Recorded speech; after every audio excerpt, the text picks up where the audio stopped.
یکی از زیباترین و شگفت‌انگیزترین گل‌های موجود در طبیعت، زعفران وحشی.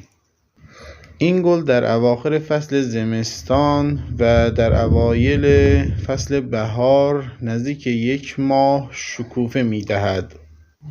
با آب شدن برف‌های زمستانی این گل‌ها در مناطقی از کوه که خاک بسیار نرم است سر از خاک بیرون می‌آرند. این گل‌های شگفت‌انگیز در رنگ‌بندی‌های مختلف وجود دارند. زعفران‌های وحشی همانند زعفران‌های کشاورزی دارای ریشه‌های پیاسته مانند هستند. این گل‌ها بیشتر به رنگ صورتی و آبی دیده می‌شوند.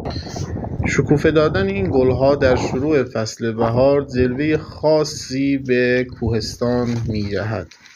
برای مشاهده فیلم‌های بیشتر از طبیعت ما رو سابسکرایب کنید.